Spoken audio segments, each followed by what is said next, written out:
Seguimos con más en Conexión B Análisis. Entrevista, es hora de ir a nuestro campo innovador con el ingeniero Francisco Javier Ugalde Acosta, investigador del INIFAP del campo experimental Cotaxtla. Mi querido Paco, adelante, muy buenas tardes. Buenas tardes, Jorge. Pues también un saludo a todos quienes nos escuchan aquí en varios estados de la República, también de Centroamérica, porque bueno, nos encargamos de hacer la promoción del tema que vamos a tratar cada semana. Y por ahí hasta aportaciones nos hacen algunos compañeros para hacer mejor el comentario. Y bueno, México en el mes de septiembre tiene muchas celebraciones. Y bueno, siguiendo con estas, bueno, el 29 de septiembre se celebró el Día Nacional del Maíz, aunque hay otras fechas que están relacionadas con este cultivo, pues no quisimos dejar pasar y sumarnos a estas celebraciones, pero desde un punto de vista más técnico y que en lo que podamos contribuir y hacer, no nada más festejarlo, ¿no, Jorge? El tema de hoy yo lo denominé así: el ADN mexicano es maicero, y con mucha razón, porque consumimos mucho maíz. Prácticamente estamos hablando de 200 kilos de maíz promedio que consume cada mexicano cada año. Y bueno, a continuación voy a narrar algunos sucesos cronológicos que proyectan la importancia del sea maíz, que es el nombre científico que recibe el maíz aquí en México y que lo ha proyectado, como mencionaba, a niveles pues mundiales. Comienzo con decirles que en América Latina se han encontrado 220 razas de maíz, de las cuales 59 son nativas en México y otras 3 o 4 se pueden encontrar en México y en otros países de Centroamérica. Por eso México es considerado un centro de biodiversidad genética y también cultural. De las razas que estoy mencionando de maíz, pues para el público que nos está escuchando, pues es difícil que conozca que hay razas, o así se denominan, pero sí las ha visto, por ejemplo, y las ha consumido. Por ejemplo, el palomero toluqueño, hay otro tipo de palomeros que precisamente de esa raza se sacaron las palomitas, que actualmente, claro, hay un proceso de mejoramiento y que de ahí se obtuvo precisamente esa característica de ese maíz, pero hay una raza palomera. El cacahuacintle, el que se usa para el pozole y que es muy utilizado precisamente en el mes de septiembre, y otro que vemos con tortillas y atoles de color azul, en rojo. Hay varias razas, entre las que tenemos aquí en Veracruz se llama raza Coscomatepec.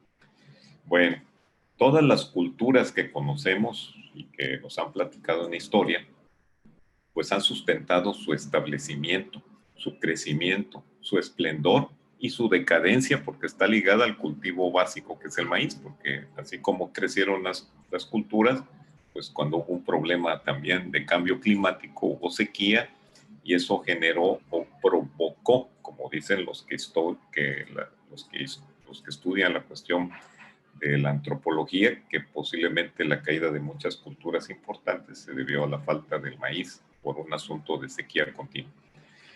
México inició su conquista alimenticia del mundo desde el siglo XV, precisamente porque las razas de maíz nativas de aquí empezaron a caminar para otros países, precisamente a raíz de la conquista. Pero bueno, ya en el siglo pasado, a partir de los años 1900, empezó a haber cosas que se pudieron documentar. Por ejemplo, en 1931, un agrobotánico ruso que vino a México fue el primero que escribió un artículo científico donde hace referencia a que México es un centro de origen de la misma agricultura y del maíz. En 1947 se realiza la primera expedición para colectar las razas de maíz. Esto lo hicieron los investigadores de la Oficina de Estudios Especiales, que ya hemos platicado, que es el origen de la investigación actual, la Fundación Rockefeller, y colectaron 2,000 muestras. Ahí identificaron 25 razas de maíz. En otro año, 1960, un investigador etnobotánico llamado Richard Stockton McNeill y un antropólogo mexicano, Ángel García Cut, en sus expediciones etnobotánicas para encontrar el origen de la agricultura en un lugar llamado Cerro Perforado, en el municipio de Coscatlán, en el Valle de Tehuacán, encuentran mazorcas de maíz pequeño denominado teocintle, con más de 10.000 años de antigüedad. Descubrimiento considerado la joya de la corona en la arqueología etnobotánica mundial, y esto pues es aquí en México.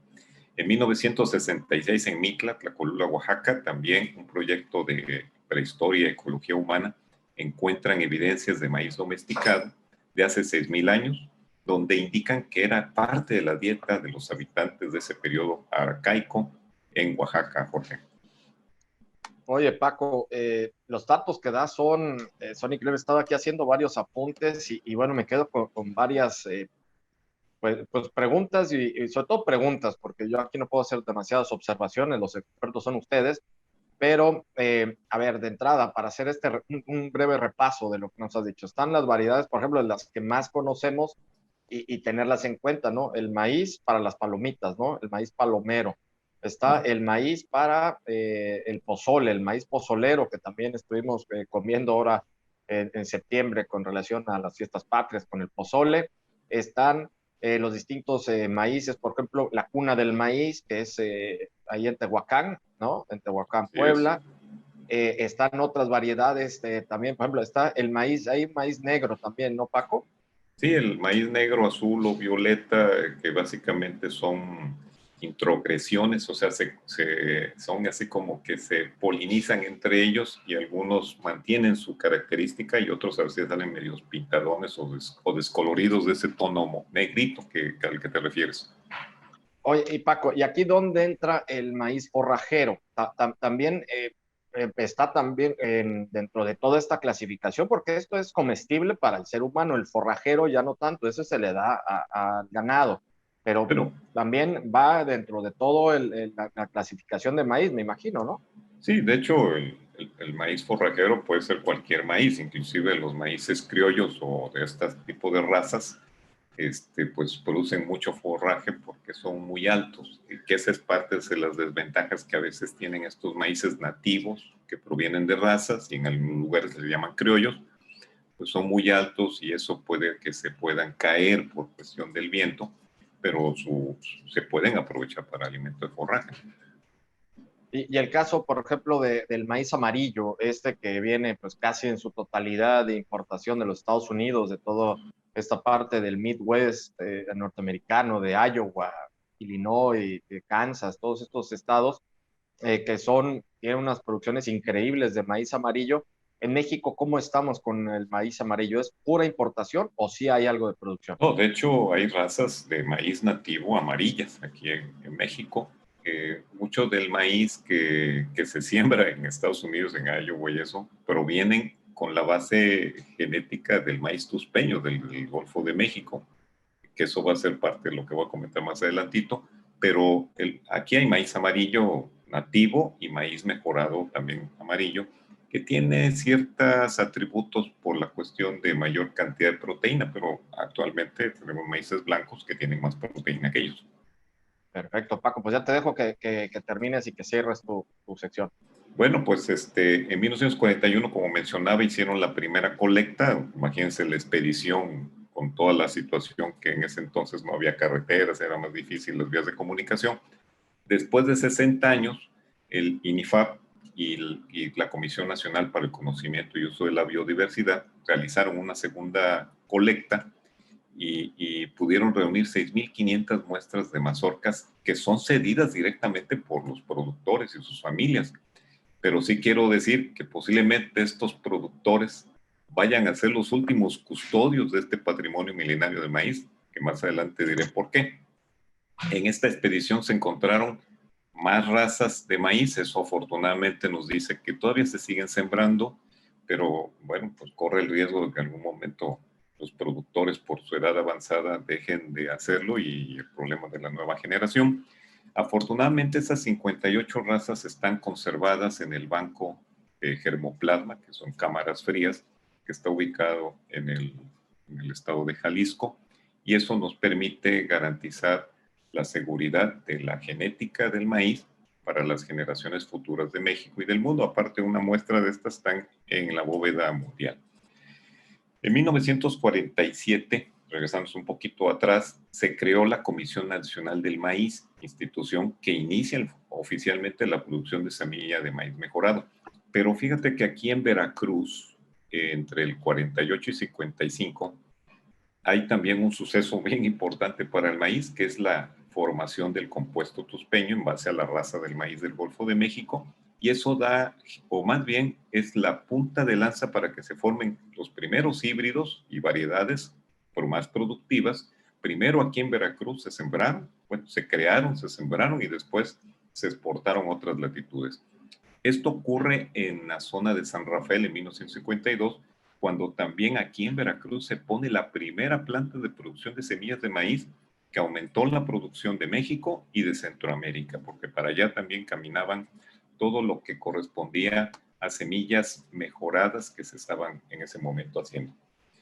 Y hace ratito en tu comentario que me decías del maíz amarillo, bueno, quiero comentarles que cada año en las tierras tropicales del mundo se siembran 30 millones de hectáreas de maíz bajo esa característica climática y todos ellos tienen genes del maíz tuspeño veracruzano que se hicieron hace muchísimos años aquí en la zona tropical y particularmente aquí en el campo Cotazla. Ahora, Jorge, de la celebración pasamos a la preocupación, debido a que la mayoría de los productores que se llaman custodios de las razas del maíz, que han asumido la responsabilidad de conservar esta riqueza genética, son personas de la tercera edad. Y bueno, los hijos, los más jóvenes, pues ya algunos ya han emigrado y aparte no quieren dedicarse mucho al campo. Y eso puede reducir el tema de la transferencia de la experiencia y también de los maíces, porque entonces, ¿quién va a sembrarlos? ¿Quién va a continuar? Ante este panorama, es urgente desarrollar estrategias rentables que propicien el arraigo de los jóvenes en el campo, para que sigan sembrando el maíz nacional, mecanismos también que fomenten y estimulen a que ellos continúen haciendo esta labor que ha sido acumulada por centurias y que también los centros de investigación como nosotros, porque ya lo hemos estado haciendo, obtener maíces mestizos que produzcan más, porque ese es el problema de los criollos, a veces producen muy poco y los van dejando para usar otros. Entonces, hemos tratado de crear maíces mestizos a partir de los maíces criollos, pero que tengan habilidad en la producción, que se protejan de enfermedades y que además sean producidos bajo un enfoque de milpa sustentable, o sea, no interrumpir lo que ha venido sucediendo por muchos milenios. En México, ya para terminar, Jorge, existen no menos de 700 formas de comer el maíz. Debemos revalorizar y promover el consumo de los maíces nativos con esa vinculación gastronómica tradicional y la nueva cocina, esta de fusión orgánica y de cocina de autor, porque eso permitiría tener mayor demanda de parte de los consumidores hacia los productores que siguen sembrando maíz criollo o de las razas del maíz. Creo que esa es una forma de celebrar muy bien al maíz, haciendo acciones que permitan la conservación y la proyección continua a nivel mundial. Perfecto, Paco, pues dejas un excelente dato, mucha información y sobre todo un dato, un tema para reflexionar. Hay que reflexionar porque es parte de nuestro ADN, como bien lo dices, de nuestro ADN alimentario, el maíz. Pues como siempre, Paco, muchísimas gracias. Gracias, Jorge. Buenas tardes. Igualmente, muchas gracias al ingeniero Francisco Javier Ugal de Acosta, investigador del INIFAP del campo experimental Cotaxtla en nuestro campo innovador. Vámonos al corte, regresamos.